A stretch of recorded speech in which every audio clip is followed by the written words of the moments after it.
What is this? No, you're not welcome to the party either. Oh God, what's happening?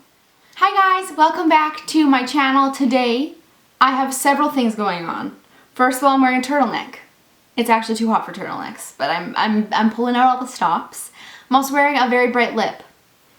Why? Well, actually, I stumbled across my New Year's resolutions that I had written down on my agenda, and I realized, you know, this is why people don't make these, because they never freaking follow through.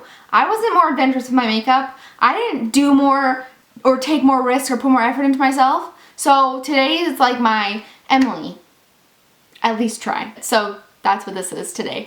But the moral of the story is that my chair is squeaky. Today's video is going to be another experience video. I know how much you guys love these, and today's is going to be a little bit different because this is kind of like a Mother Nature situation.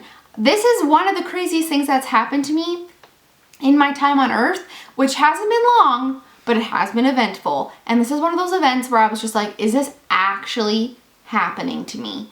So let's get started talking about this hiking experience. Basically, when I was in grade 11 in high school, I joined an outdoor education program. And basically what this program was applying what you learn in the classroom to things that happen outdoors. So you learned about freaking marine biology, you go to the aquarium. One of our first excursions was a hike up Garibaldi Mountain, which is between Squamish and Vancouver. It's a pretty simple hike, really. I don't think it was like the easiest hike, but it's not very difficult at all. And that was like our first hike. We were gonna do that and then stay at the top for 2 nights. So basically on the day of the hike, we all have to get to school at like 5:30 in the morning or 6:30 in the morning or something like that. And it is downpouring, like just down freaking pouring. And who's surprised? No one should be surprised. We're in Vancouver. It rains freaking all the time. Like, we should expect these things. So we get in our big bus and we're going and we're thinking, you know, by the time we get there, because it's about a 2-hour drive, it'll be clear, like it'll be fine, like the sun will be out and the birds will be chirping and it'll be beautiful and it'll be awesome. So I'm like, yeah, let's do this. Inevitably, when we get there, it is still pouring, if not pouring harder. Like, okay, you know, we're gonna do it. Like, the weather says it's gonna be sunny tomorrow. Like, let's just do this. And I'm thinking, how the fudge do you expect me in this weather to survive?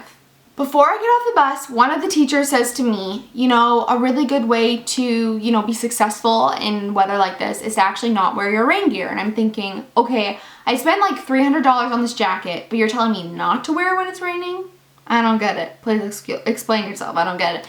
Basically, his logic was something along the lines of like, when you get to camp, that's when you want to stay dry. Like for right now, you're gonna be sweating and condensation and all this baloney. And I was like, sure, you know what you're talking about. I definitely don't. I'll listen to you. Climbing up a freaking mountain. Emily, come on now. You think that's smart? So we start this hike and it is a lot harder than I anticipated. Probably if I went back and did it right now, I'd be like, oh, this is so easy. What was I freaking out about? But the combination of the rain, like the 35-pound backpack, and the fact that it was literally seeming like the end of the world, I was so freezing cold, it was awful. And it was one of those hikes where there's really, it's not scenic, it's not wandering through woods, you don't see like turtles and frogs, it's just like literally straight up that way, straight up that way, straight up this way, straight up that way, straight up that way, straight up this way. And it's like, this isn't exciting. There's no excitement here. I feel like I'm on a treadmill of hell. This is awful. We end up taking approximately 5 hours to get to our campsite. This is a lot longer than it really should take. Part of the reason is just because we are so cold, we are underprepared, our backpacks are a lot heavier than we need them to be. We're not properly equipped basically, and then along the way a lot of the bridges have actually been submerged under the amount of rain that's happened. So there's bridges missing, so we have to kind of like find alternate routes, and we end up like crossing this super sketchy like rock wall that we have to climb up with our 35-pound backpacks to like 55-pound backpacks. Worst idea ever. So I'm already kind of like, this is redonkulous. Like, someone send a helicopter to pick me up. I'm done here. Like, I don't need to be here anymore. So finally we get to the top and there's 2 different shelters, and we are told like straight out, like no fires in this hut, and you're not allowed to sleep in it. It's against like BC provincial law or something like that. So we're like, hey, well, how are we gonna make food? Because it's pouring outside, we can't light a fire. So we end up all just kind of like eating like our granola bars or our nuts and trail mix and stuff that we had brought that didn't need to be cooked. But that also resulted in us not actually eating anything. So I was starving. We get our tent set up, we've kind of eaten our like really shitty meals, and we're told that everything has to be hung on this line for whatever reason. We hang all our stuff on this line. And then we go to our campsites. I have no idea what time it is because like what's time? I don't know. It's raining and dark and like literally freezing cold. So we all get into our tents. We get into our sleeping bags. There's not really much to do. So we are like, well, why don't we just sleep, I guess. And one of my friends is like, well, I know that when it's cold like this, the best way to like maintain your body like warmth is to actually like have less clothes on. And when she says this, I'm like, that totally makes sense. Like, yeah, sure, that makes sense. So we all end up kind of like sleeping in mostly like just t-shirts and whatever pants we're wearing. Before that, I was literally wearing all my clothes. Like I was wearing 3 pairs of socks, like 7 sweaters. Everything that I had brought, I had put on because I was so freezing. And we end up hanging our clothing from the rafters of the tent, these like little strings that had gone across the tent, just so that we could easily get them in the morning because there's 4 people sleeping in this like little tent. This is when the excitement happens. You think that was not bad, because this wasn't bad. The bad part starts now. As I kind of like went to put my arms down to like push myself up into a sitting position, I ended up putting my hands into straight water. Ice cold, freezing water. So I sort of am thinking, okay, is this a joke? Like, what's happening? I'm freezing cold, I'm shivering, I'm trying to figure out what's the best thing to do. I try to like pull my sleeping bag up to like warm myself up, but it's completely soaked with water, and I'm just like, okay, what is the right thing to do here? I have no idea. So I wake up the girls that are in the tent with me, and I'm like, guys, like, do you not notice that there's like inches of water on the bottom of our tent? Like, and they're like, oh, well, you know, what are we gonna do? And we're all kind of freaking out about it. Like, they're kind of saying like we should stay here. Like, we were told not to like get out of our tents after we went to bed. And I basically said, straight up, you guys, if we stay here, I might get hypothermia. And I'm not really down for that life. So I'm gonna leave. You guys can stay here if you want. They end up coming with me, thank goodness, because I don't know what I would have done once I got into the shelter that was there. So I think we kind of have like 2.5 sleeping bags left, and we have like our coats and whatever we have with us. So we're like trying to sleep. We're snuggled up in this little bundle in the corner of the sleeping, like the shelter, and we have like our stuff around us, and there's sort of things like flung over the tables, which is kind of weird. We're kind of like, that's weird. I'm already traumatized from like being freezing cold and waking up being soaking wet, but I'm kind of like, that's just weird, whatever. So we all kind of start like dozing or trying to sleep because we are freezing, and we know that we have another full day, if yet not 2 more days of being in this condition. So we're trying to sleep, and my friend all of a sudden wakes up and she screams, and I'm obviously start screaming too, because when someone starts screaming, my reaction is to scream. I don't know, like, is that helpful? No.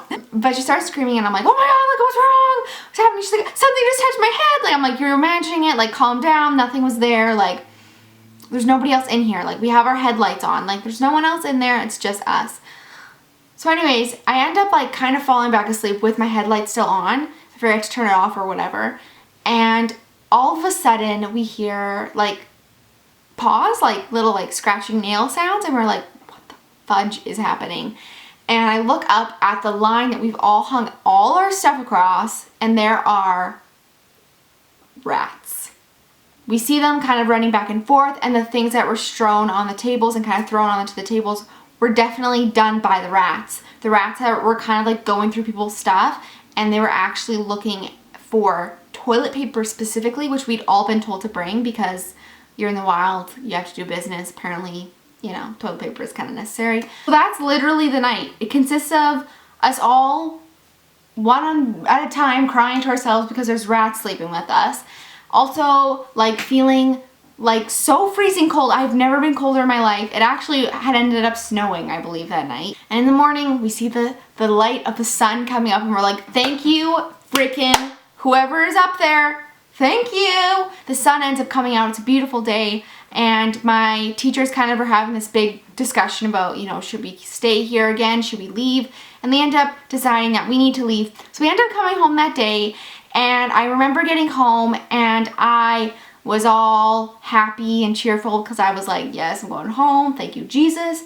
As soon as I stepped into my house, I started crying. It was just so much to take in, and I literally didn't eat anything for probably like 12 or so hours, which is a lot for me. I eat all the time, so that's a stretch. And I still can't believe that that happened to me, that I freaking slept in a shelter with rats, that I almost had hypothermia, and I freaking literally used my survival skills. That is basically the end of that story. I hope you all enjoyed this and maybe learned something from this, or maybe you're just laughing at me and thinking, what a freaking idiot. Why did they even let you into the wild? I don't know. That is everything I have to share with you guys. That is my experience. I hope you all enjoyed this.